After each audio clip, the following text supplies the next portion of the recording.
Stop normalisasi punya pasangan yang toksik tapi masih dipertahanin atas nama cinta, sabar, atau loyalitas. Toksik itu bukan cuma selingkuh atau kasar fisik, kadang bentuknya lebih halus, tapi lebih ngancurin. Pertama, manipulatif dan playing victim. Dia salah tapi kamu yang dibuat ngerasa jahat. Faktanya dipelintir, emosimu diserang, sampai akhirnya kamu minta maaf untuk kesalahan yang bukan kamu yang lakuin. Quitter, setiap ada konflik dikit, ancamannya putus. Padahal hubungan sehat itu bukan kabur pas ribut, tapi duduk bareng buat nyelesain. Ketiga, posesif yang dibungkus, aku cuma takut kehilangan kamu. Cemburu berlebihan, ngatur, membatasin, semua dianggap cinta. Padahal itu kontrol. Dan yang paling sering dinormalisasi, kok kamu nggak sabar sih? Dia kan masih proses. Padahal kamu udah ngomong, udah ngasih tahu, tapi dia milih nggak berubah. Cinta itu dua arah. Kalau kamu udah berusaha, tapi dia tetap nyimpen sikap toksiknya, itu bukan kurang sabar. Tanda kamu lagi sendirian di hubungan yang seharusnya berdua. Stop normalisasi hubungan yang bikin kamu capek terus. Cinta seharusnya bikin tumbuh, bukan bikin kamu mengecil.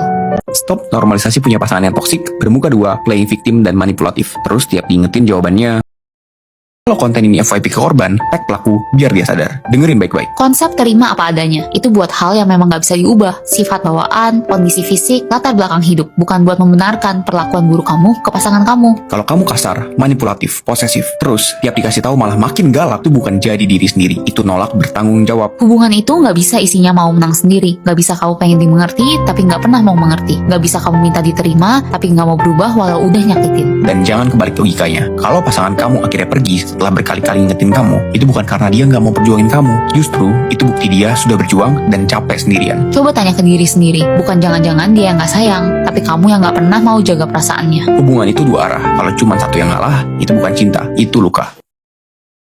Stop normalisasi punya pasangan yang toksik, tapi masih terus dipertahanin. Manipulatif, playing victim, posesif. Dikit-dikit bilang, ya udah putus aja. Kalau dari awal kamu yang selalu jadi korban, itu bukan cinta, itu jebakan. Hubungan toksik nggak pernah bisa dianggap, nanti juga berubah. Polanya selalu sama. Dia nyakitin kamu, tapi kamu yang diminta maklum. Dia salah, kamu yang disuruh ngerti. Dia kasar, kamu dibilang terlalu sensitif. Orang toksik jarang ngaku salah. Mereka lebih jago nyalahin reaksi kamu daripada tanggung jawab mereka sendiri. Padahal yang mulai nyakitin bukan kamu. Dan yang sering dilupain, milih pasangan itu keputusan sekali seumur hidup. Kalau dari pacaran aja kamu terus luka, jangan kaget kalau lukanya ke bawah selamanya. Red flag nggak boleh ditoleransi. Sama kayak pernikahan, acaranya 1 hari, tapi memorinya kamu bawa sampai tua. Makanya, kayak milih pasangan. Milih wedding venue juga nggak bisa asal. Kemarin, kita survei ke Gunawarman Menara Bripens. Ballroom ground floor, drop off jelas, parkir luas, ceiling tinggi, dan timnya ngerti banget wedding. Bukan cuma sewa gedung aja, yang pasti udah trusted banget karena mereka udah gelar 1000 event lebih. Sama kayak pasangan yang sehat, gak bikin kamu bertahan karena takut, tapi bikin kamu yakin karena semuanya ke-handle. Keputusan sekali seumur hidup, pantas dapat pilihan yang gak bikin nyesel. Baik soal cinta, maupun hari paling sakral dalam hidup kamu.